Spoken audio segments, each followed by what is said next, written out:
김호수 검찰총장이 국회에 가서 검수완박에 대한 반대 입장을 재차 밝혔습니다. 그동안 검찰 수사권을 줄여서 국민에게 도움이 됐냐고 물었습니다. 이 과정에서 민주당 의원들과 설전을 벌였습니다. 민주당에선 검찰이 한동훈 검사장의 휴대전화 비밀번호도 못 풀어 무혐의 처분하지 않았냐고 되물었습니다. 이런 가운데 검수완박을 반대하는 전국의 평검사 대표들이 조금 전 한자리에 모였습니다. 2003년 강금실 당시 법무부 장관이 기수를 깨는 인사를 하겠다고 해서 반발한 이후 19년 만에 처음입니다. 서울중앙지검을 연결하겠습니다. 박사라 기자, 회의가 이제 막 시작이 됐을 것 같은데 어떤 내용이 나올 것 같습니까? 네, 검수완박 법원의 문제점과 대안에 대해 실무를 맡고 있는 평검사들끼리 끝장 토론을 해보자는 분위기입니다. 이 문재인 대통령이 김호수 총장에 주문한 검찰의 공정성 확보 방안에 대해서도 논의가 이뤄질 것 같습니다. 이 자정을 훌쩍 넘겨서 새벽 2시쯤에야 회의가 끝날 것 같다는 말까지 나옵니다. 네, 자, 김호수 총장이 그 공정성 확보 방안에 대해서 입장을 내놨다가 번복을 했죠. 네, 그렇습니다. 오늘 아침까지만 해도 김 총장은 경찰에 대한 수사 지휘권을 부활시키는 대신 검찰의 수사권을 없애는 것도 방법이라고 말했습니다. 그러자 대검찰청이 김 총장의 이런 발언은 대통령에게도 보고된 적이 없고 검토하고 있지도 않다며 선을 그었습니다. 이후 김 총장이 다시 기자들에게 검찰 수사권이 결코 박탈돼선 안 된다는 거를 역설적으로 말한 거였다고 말하면서 바로 잡은 겁니다. 네, 검찰 내부에서도 서로 혼선이 있었던 모양이군요. 김 총장의 이런 발언이 마치 검찰의 수사권을 포기하는 것으로 읽힐 수 있어서 논란이 됐습니다. 한 부장검사는 검수완박은 수사권 폐지가 그 본질이기 때문에 수사 지휘권을 부활시켜도 그 자체로 위헌이라고 비판했습니다. 다른 검사도 수사 지휘권 부활은 절대 대안이 될 수 없다고 했습니다. 검찰 내부에서도 다른 이야기가 나오자 김 총장과 대검이 급히 수습에 나선 것으로 보입니다. 네, 오늘 김 총장이 국회 법사위에 출석을 했는데 자세히 들어볼까요? 네, 김 총장이 검수완박 반대 입장을 설명하는 과정에서 더불어민주당 소속 의원들과 설전을 벌이기도 했습니다. 직접 들어보시죠. 그 규정대로 시행을 해보니 어떻게 되었습니까? 과연 국민들께서 원하시는 대로 부패범죄 수사가 효율적으로 진행되었습니까? 한동훈 검사 핸드폰, 휴대폰 비밀번호도 못 풀어서 무혐의 처분했고, 그리고 도이치모터스 주가 조작 사건 제대로 수사도 못했고, 또 뭐 있었습니까? 자, 그러면 검찰이 제시하는 검수완박의 대안은 뭡니까? 검찰은 우선 학계와 시민사회 등의 의견도 들어보고 대안을 마련하자는 입장입니다. 네덜란드 헤이그에 있는 국제검사협회에 검수완박 법안 문제점을 검토해달라 대검이 이런 요청까지 했고요. 내일은 전국 부장검사회의가 예정돼 있어서 빠르면은 이번 주 내로 의견이 모아질 것으로 보입니다. 네, 대검찰청에서 박사라 기자였습니다. 이런 검찰의 조직적 반발 속에 국회는 검수완박 법안의 심사를 본격적으로 시작했습니다. 국회를 연결합니다. 안지영 기자, 법안 심사가 지금 진행 중입니까? 오후 5시부터 이곳 법사위에서 시작된 법안 심사 소위는 현재는 잠시 정회된 상태입니다. 앞서 여야 원내대표가 국회의장 주재로 만났지만 서로 이견만 확인한 채 끝이 났고요. 이어 소위에서 여야 의원들이 본격적으로 검찰의 수사권을 없애는 내용의 검찰청법과 형사소송법 개정안에 대한 조문 심사에 들어갔습니다. 비공개로 진행된 가운데 한 참석자는 이제 겨우 10분의 1 정도 심사를 마친 상태라고 내부 분위기를 전하기도 했습니다. 지금 진도로 볼 때요, 소위는 내일까지 이어질 전망입니다. 네, 어제 저녁부터 회의가 열렸잖아요. 그런데 오늘 오후 늦게서야 심사가 시작된 이유가 있습니까? 네, 어제 저녁 처음 열린 법안 심사 소위는 자정이 넘어 끝이 났지만 이 본격적인 심사는 시작도 못했기 때문인데요. 이 전체 회의를 거치지 않고 소위의 법안을 바로 상정하는 게 맞느냐를 놓고 다툼이 있었고요. 또 회의를 공개하는 여부를 두고도 신경전이 이어졌던 바 있습니다. 이 회의가 시작된 이후엔요, 법원 측이 이런 법안은 처음 봤다며 이 사실상 반대 의견을 내면서 민주당 의원과 논쟁이 벌어지기도 했었는데요. 이 발언은 직접 들어보시죠. 이 형사 절차를 굉장히 많이 지금 근본적으로 바꾸는 그런 내용이기 때문에 이거는 좀 각계의 의견을 잘 수렴을 해보고 그 입법 정책에 관련해서 그렇게 법원행정처에서 이래라 저래라 의견을 제시를 하는 게 타당하다고 생각하십니까? 자, 예정대로라면 이달 안에 본회의 통과돼 예정대로 될까요?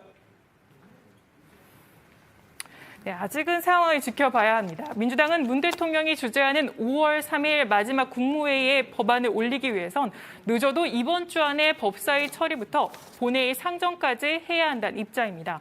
이 박병석 국회의장이 이번 주 토요일부터 5월 초까지 해외 순방도 예정돼 있는 상태인데요. 국민의힘은 무제한 토론인 필리버스터를 통해 이 법안 처리를 최대한 막겠다는 입장이어서 이번 주가 지나봐야 윤곽이 나올 것으로 보입니다. 네, 국회에서 안지영 기자가 전해드렸습니다. 사법부는 검수완박이 너무 성급하게 추진되고 있다는 취지의 뜻을 국회에 전달했습니다. 경찰을 견제할 장치가 부족하다는 의견도 냈습니다. 사법부의 이런 입장을 근거로 삼으며 인수위도 논쟁에 다시 뛰어들었습니다. 사법부조차 처음 들어봤다고 하는 위헌적 법안이고 입법 쿠데타라고 주장했습니다. 정종문 기자입니다. 대법원이 국회 법제사법위원회에 제출한 이른바 검수완박 법안에 대한 의견서입니다. 법원은 경찰이 소극적으로 수사했을 때 충분한 견제 장치가 있는 것인지 검토할 필요가 있다고 썼습니다. 수사권이 없어진 검찰이 보완 수사나 재수사를 요청할 일이 더 많아졌는데 바뀐 법이 실효성이 있냐고 물음표를 찍은 겁니다. 개정안이 통과되면 경찰이 사건을 끝냈을 때 고발한 사람이 이의 신청을 해야만 검찰이 보완 수사 요구를 할 수 있습니다.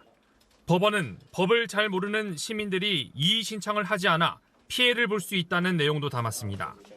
또 법원은 경찰이 체포하거나 구속할 때 법을 어겼다면 검사가 풀어줄 수 있는 권한이 있어야 한다고도 했습니다. 시민의 인권을 보호하기 위해서란 겁니다.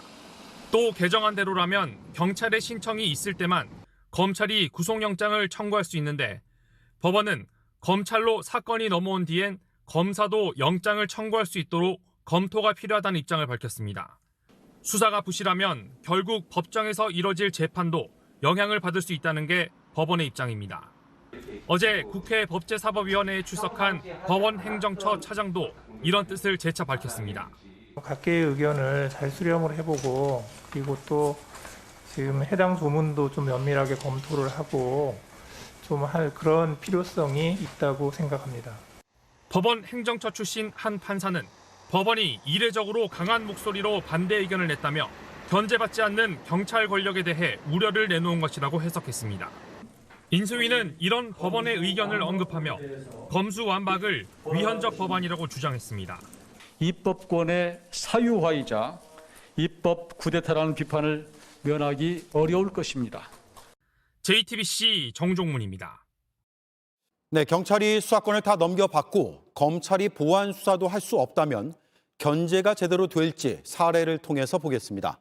현장의 취재 기자에 따르면 경찰이 수사를 제대로 안 해서 억울함이 생겨도 다시 따져 물을 두 번째 기회가 사실상 없어질 수도 있다고 합니다. 김지성 기자입니다. 성범죄 사건을 많이 맡아온 변호사에게 지난주 한 의뢰인이 찾아왔습니다. 다니던 직장 대표로부터 성폭행을 당했는데 경찰이 무혐의 결정을 내리고 사건을 끝냈다는 겁니다. 이유가 황당했다고 합니다. 이유서를 봤더니 사건이 발생한 지 심지어 35시간이 지나서야 고소했다. 이렇게 기재를 해놨더라고요. 가해자가 피해자에게 한번 봐달라는 취지로 말하는 통화 녹음이 있었는데 경찰은 이 녹음도 확인하지 않았다는 게 변호인 측 주장입니다.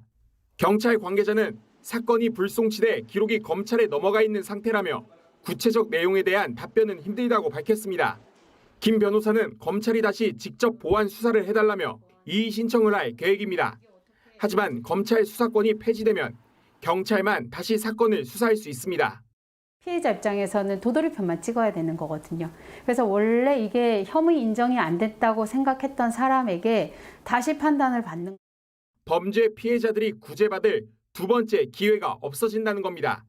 만약 검찰에서도 무혐의를 받게 되면 피해자는 재정 신청이라는 제도를 이용해 검찰이 아닌 법원에서 다시 판단을 받아볼 수 있습니다. 하지만 검찰 수사권이 폐지되면 이런 장치도 쓸 수 없게 됩니다. 당장 경찰 수사 인력이 부족하다 보니 서민들의 피해가 많은 경제, 금융범죄 사건에서 수사가 잘 진행되지 않을 수 있다는 우려도 나옵니다. 검찰이 수사의 전문성을 쌓아온 분야입니다. 서민 금융범죄나 대형 금융범죄에 대한 수사 경력이 많이 있다 보니 이러한 수사 경력을 충분히 살릴 수 있도록 하는 방향으로 갔어야지 경찰에 이양을 하는 것은 국민들에게 피해를 줄 수 있다고 생각을 합니다. JTBC 김지성입니다. 개정안이 통과되면 경찰의 수사 권한은 더욱더 강해집니다. 이에 대해서 그동안 경찰이 어떤 입장인지는 잘 알려지지 않았습니다. 어제 경찰 수뇌부는 충분한 수사력이 있다고 주장했습니다. 반면 내부에선 업무 부담이 커지고 전문성이 떨어질 수 있다는 우려도 함께 나옵니다. 백민경 기자입니다. 현직 경찰관이라고 밝힌 구성원의 글입니다. 앞선 수사권 조정으로 업무가 늘어나 지금도 사실상 제대로 된 수사가 어렵다고 주장합니다. 경찰 한 명당 사건이 50건에서 200건에 달한다. 수사부서는 순번을 정해 탈출할 정도로 깊이가 심각하다는 내용이 적혀 있습니다. 검수완박 법안이 통과되면 감당할 수 없게 된다는 겁니다. 전문 지식뿐 아니라 각종 법률이 얽힌 권력형 범죄는 법률 전문가의 조언도 필요하다고 지적합니다. 또 다른 구성원은 행정부에 속한 경찰이 외압 없이 살아있는 권력을 수사하기 어려울 수 있다고 했습니다. 며칠 사이 직장인 익명 커뮤니티 서비스에 검수완박과 관련한 글이 올라오고 있습니다. 반대로 전문성과 수사 경험을 쌓아 점차 수사권을 확보해야 한다는 주장도 나옵니다. 선배들이 어렵게 열어놓은 길인데 실력이 없으면 조용히 물러나라는 비판도 이어집니다. 어제 남구준 경찰청 국가수사본부장은 6대 범죄에 대해서도 경찰의 수사 건수가 검찰에 비해 월등히 많다며 오랜 기간 전문성을 높이기 위해 노력했다고 말했습니다. 일각에서 경찰의 수사력을 우려하자 반박에 나선 겁니다. 그러면서도 국회에서 논의 중이기 때문에 입장을 밝히는 건 적절치 않다며 논의를 지켜보겠다고 했습니다. 하루 전 전국 경찰 직장협의회도 그간 검찰의 수사는 통제받지 않는 수사였다며 검수완박에 찬성 입장을 밝혔습니다. 경찰 내부망 게시판에도 조직이 당당하게 나서 수사권을 되찾아야 한다는 취지의 글이 이어지고 있습니다. JTBC 백민경입니다.